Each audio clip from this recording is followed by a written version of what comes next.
मेघनाथ का शरीर देखकर रावण का हृदय फट पड़ा। वो चिल्लाया, राम, तूने मेरा बेटा छीन लिया। इस दुख में अब तुम्हें मृत्यु ही शरण दे सकती है। रावण को यह भी पता था कि अब युद्ध में उसके पास केवल एक ही ऐसा योद्धा बचा है जो राम लक्ष्मण जैसे योद्धाओं का सामना कर सकता है, और वो था उसका भाई कुंभकर्ण। जब रावण ने उसे जगाने का आदेश दिया तो लंका के दैत्य, सैनिक और विद्वान अनेक शंख, नगारे और हिल्ला पुकार लेकर उसकी विशाल गुफा में पहुंचे। बहुत प्रयासों के बाद जब भूचाल जैसी गर्जना के साथ कुंभकर्ण जागा तो धरती कांप उठी। कुंभकर्ण जागकर रावण से मिला। कुंभकर्ण ने जैसे ही होश संभाला, उसने पूछा, भाई, किस कारण मुझे आधी नींद में जगाया गया? रावण ने पूरी कथा बताई। सब सुनकर कुंभकर्ण दुखी हुआ।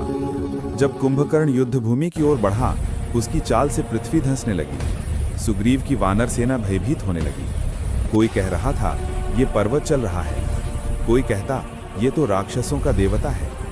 लेकिन राम ने सभी को धैर्य दिलाया। युद्ध शुरू होते ही कुंभकर्ण ने अपने विशाल हाथों से हजारों वानरों को पकड़कर फेंक दिया। पहाड़ों को उठाकर सूंट दिया। उसकी दहाड़ से वानर सेना भयभीत होकर भागने लगी। सुग्रीव ने बहादुरी से हमला किया, लेकिन कुंभकर्ण ने उसे पकड़कर कुचलने जैसा प्रयास किया। सुग्रीव किसी तरह उसके हाथ से छूटकर राम के पास आ पहुंचा। अब स्वयं राम आगे बढ़े। राम के तीर कुंभकर्ण के शरीर में घुसते, परंतु इतने विशाल शरीर पर उनका बहुत असर नहीं पड़ता था। फिर भी कुंभकर्ण राम का सम्मान करता था। राम ने दिव्य अस्त्रों का उपयोग किया।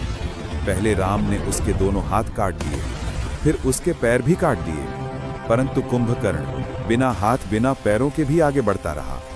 वो केवल अपने धड़ के बल दांतों से वानरों को मारने लगा।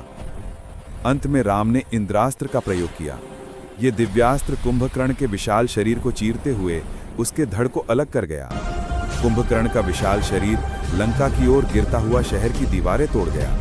राक्षसों में शोक और डर की लहर दौड़ गई। कुंभकर्ण भले राक्षस था, परंतु वो अपने भाई के प्रति कर्तव्य निभाता था। उसके मरते समय उसके मन में कोई क्रोध नहीं था, केवल ये दुख कि रावण ने अधर्म की राह चुनी। कहते हैं कि मृत्यु के क्षण में उसने मन ही मन राम का स्मरण किया। कुंभकर्ण के मरने से लंका की शक्ति पूरी तरह टूट गई। रावण पर दुखों का पहाड़ गिर पड़ा।